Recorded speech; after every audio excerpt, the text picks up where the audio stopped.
All right, Jesse on Fire, welcome back to the channel. So we're going to talk about Chael Sonnen, we're going to talk about Khamzat Chimaev, and we're going to talk about Paulo Costa. Now look, I've got a list this long of videos that I'm going to drop, today and tomorrow, like really good ones, really, really good ones. Mayweather, McGregor, part 2. I got all kinds of stuff. But I was just watching the video that Chael did about Paulo Costa breaking Khamzat Chimaev's balls and asking for the fight. And there's so much meat in his video that I was like, you know what? I need to respond to like all of this. I feel like I need to respond. It also makes me realize I need to do a show with a co-host, man. Like I just do. Like I need to do a show with a co-host. I realize I have brilliant takes, but so do lots of other people, And so, anyway, just food for thought that I've been thinking about lately because I feel like I'm having a conversation with him because I agreed with so much of it and then he made so many good points I wanted to respond to. So that's exactly what we're going to do right now. And the first point that he made that I definitely wanted to talk about, that was a very brilliant point, was he was like, Paulo Costa is out calling for this fight, And I mean, he said a lot of things. Paulo Costa's calling for the fight. Paulo Costa said that he caused Khamzat to miss weight at the same time and then he made fun of him for missing weight but out of everyone in the UFC, Paulo Costa's in the worst position to make fun of anyone for missing weight, which actually makes him in the best position to make fun of people making weight if you understand the game that these guys are playing, right? Then anyway, there's a lot there, dude. There's a lot there. And then he was talking about how much he wants to see the fight. I need to respond to all of this stuff. But the first thing I wanted to respond to was a really excellent point that he made, which was this. Everyone banged on Khamzat for being unprofessional in not making weight, right? I mean, I don't really think that there's I don't think there's a big conversation there. You got two options here, okay? One of two options. Either you are with my initial take, Shab's take, Miletich, and we've established probably to be complete morons that you think the whole thing's a work. And I told you I'm kind of off that train now. And I got off that train. Tony Ferguson convinced me it wasn't real. Tony Ferguson is the one who convinced me this thing is probably real. Just because his story about driving Hunter's Bentley around was so bizarre that I'm like, that has to be true. So I guess he really did miss weight by 8.5 pounds. But anyway, it's either that. You either think that, or you have to acknowledge that Khamzat did a very unprofessional thing. That is an obscene amount to miss weight by, dude. You remember how much shit Paulo Costa took when he missed, like Chael said, he missed weight twice. He's all, how about we do this at 195? Actually, maybe 205. So here it is. Everybody's running their mouth at 170 about him missing weight, and no one's asking for that fight. And I wonder why that is, And let me just, who's blowing me up in the middle of my video? Let me just make this perfectly clear. I am not trash talking anyone over that. If I was at 170, I wouldn't be asking for that fight either, dude. It's not good career management. It's just not good career management. Okay, this is a business. Yeah, you're a tough guy. If you're in the top 10 in the UFC, you're a tough guy. There's no more If there's anybody who's in a position like mine, just some asshole who just I just happen to have a YouTube channel, right? There's no difference between me and any other stupid asshole who's not fighting in the UFC who's just talking about it. So if a stupid asshole like me is that guy's a pussy, it's oh, is he? Oh, that guy's a pussy. That guy. Wait, which guy again? They're all the number 6 fighter in the world. You're all the number 6 cage fighter in the world is a pussy. I just want to make sure I understand your position. Yeah, man, he's ducking Khamzat. Oh, okay. He's ducking Khamzat. Right. Okay, so here's the way the world actually works, right? A person in your position is not allowed to call that person a pussy because by no objective metric are you even in the conversation with the level of bravery and balls this guy has. So shut the fuck up, dude. Shut the fuck up, right? But at the same time, it's kind of fine to point out that okay, these guys are talking a lot of shit, but none of them are calling him out. So Paulo Costa, he is calling him out. Give me that fucking fight. Give me that goddamn fight. Give me that fucking fight, dude. Yeah, dude, Paulo Costa was one of the guys. So, I've talked about this before. I do a lot of videos, but if you really get surgical and look at if someone really took the time to go through every single one of my videos and you just wrote down, who's this about? Who's this about? Who's this video about? Who's this video about? And even though this video was about this person, what did he title it? You wouldn't have that big of a list, man. Like, the list is not that big. And if you did the same thing with Chael, it would be the same thing. He can do a little bit more just because his channel's bigger and he'll still get views. But like, or you go to, like, it's just bottom line. I could talk about a bunch of guys I'd love to talk about. No one will watch them. You know, no one will watch them. And Paulo Costa is a person that I talk about. And I like talking about Paulo Costa. But previously, I did it because I made fun of him. Because I didn't understand him. I didn't understand Paulo Costa because he didn't speak English yet. I just want to make that perfectly clear. I didn't understand him because he didn't speak English, okay? I looked at like his Instagram and stuff. I was like, this dude's crazy. And he learned to speak English, and now I could see he's a genius. He's a genius, man. I mean, you know, not like, I called Gordon Ryan a genius the other day, and I meant like Goodwill Hunting genius. With Paulo Costa, I mean genius like he's a genius troll. Like he's a fucking genius troll. He's brilliant at pulling attention in all these kind of random, hilarious ways. And he's doing that right now. And while simultaneously asking for an incredibly hard fight against a Chechen savage that no one has ever talked shit to. You know? Like, I don't think that Khamzat's going to have much of a sense of humor about this. You know what I mean? Like, you make it hot enough. That's the thing. You make this hot enough to where you get Khamzat to buy in and he starts going back and forth. You're going to get that fight.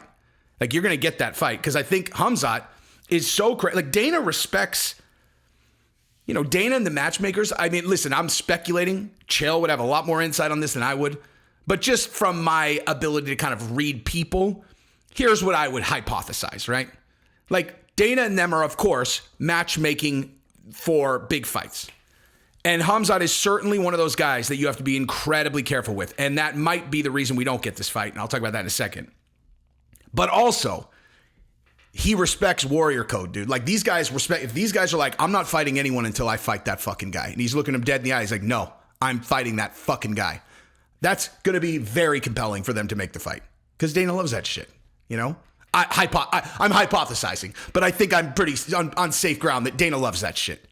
Because he wants to see the fight. You know? He wants to see it. He wants to see it. I watch Dana at these shows. He goes crazy just like it's this first fucking fight. Every single time he's seen a billion fights. He has the entire industry, you know, like this. And a guy pulls out like a late knockout and he jumps out of his chair the same way I do. So yeah, I mean, if they want this fight to happen, that's how it's going to happen. It's going to be Khamzat demanding it. Like, give me, no. This guy crossed the line, give it to me. And Paulo's like, oh, what's wrong, Khamzat? What's wrong, dude? And then once they get in there, it'll be hilarious to see how that plays out, dude. You know? Yeah, so anyway, give me that fight. The other thing I was going to say, too, is wait, what the fuck was the other thing that he said? I can't remember. But I just want to reiterate that Paulo Costa making fun of Khamzat for missing weight is exactly why he now is one of my favorite guys. Like, that's so funny, dude. Like, that's so... Oh, I remember. Oh, my God. I can't believe I forgot this. This was the most important part of the entire video. Jesus. I literally forgot the most important part of the video, which was this. Chael said that Khamzat missing weight was the best thing that ever happened to his career in terms of, you know, well, actually, I think he just made that blanket statement. I think he said it's the best thing that has happened to his career since he fought twice in a week. And then after talking about it, he qualified it a little bit, but the way he said it, he didn't have, I mean, for me, he didn't have to say it. He didn't have to say it, right? I understand exactly what he means. And I agree with him, right? I agree with him. And it just goes to show that there are different viewpoints of what you're watching. You know, when you watch this sport, there are different viewpoints of what you're watching. Chael and I see the sport exactly the same because he, of course, what I'm always saying, what you're doing is fighting. That's not the business you're in. You're in show business, okay? Like, it's, you know, show business is kind of like a large umbrella, but ultimately that is the umbrella you're under, right? You're not, I mean, you know, professional sports kind of the same, but you're not selling pay-per-views. It's kind of in the same realm. But fights, show business, tickets, pay-per-views, right? And so headlines, there's no such thing as bad press unless you cross into this tiny little group of things that are like, ooh, okay, that's actually legit, like not good press. But that is such a small sliver. Missing weight, that's not in that sliver at all. If people are talking about it and all they're talking is, so what? Is he going to go to 85? Is he going to go to 70? What would have happened if he fought Nate Diaz? Which weight class is better? Now he's talking about Paulo Costa. What would have happened if him and Kevin Holland would have fought at 185 and they would have trained that way? What would have happened if they both made 170? Would things have been different? What if Kevin Holland wouldn't have gone up to slap hands? Would that have worked out for him? It's like, literally, like, I don't know how to say this better. I say it all the time. It's like, dude, get a tattoo on your fucking face, man. Get a fucking tattoo on your fucking face. Okay, get a tattoo over your entire body that says Steve-O made me do it. People are like, what does that even mean? You're like, fuck it, I don't know. It seemed like the most random shit that I could get tattooed on my body, and I'll bet you won't fucking forget me though. Hey, is that Nikolai Miller? Yeah, isn't that the guy that's got Steve-O made me do it tattooed on his entire body? Yeah, that's him. Got it. He had an exciting fight. Looking like a savage, that doesn't do it, dude. Okay, you look like a savage, cool. All of them look like fucking savages. Every single one of them. There's not a dude in the UFC that doesn't look like a savage, almost with no exceptions, right? Why do I remember you? Anything that you can do to where I remember you is good, okay? Now, there is, of course, the professionalism side, okay? So I'm not saying that, like, it's just all good. But in the show business side, it's definitely good. It's all about how much, headlines he's getting. This was a non-title fight anyway. Okay, he ended up fighting a arguably more appropriate opponent. And at the end of the day, is anybody now going like, the only question that they have about Khamzat is like, can he make 170? Which he's done many, many times. So that's the only question. Do you really think the UFC feels super limited in what their options are with Khamzat because he came in at 178.5, which again, still, now that I'm saying it out loud, again, I just can't. Like, I don't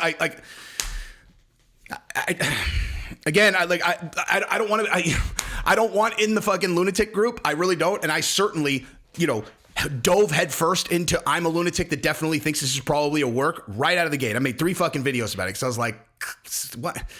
And again, I'm saying it out loud again. 178, dude. Like, not 175. Like, not 175. That's a fucking huge miss. That's a miss that where people are like, 175, what the fuck, man? When someone gets on the scale 175, people are like, what the fuck? 178.5?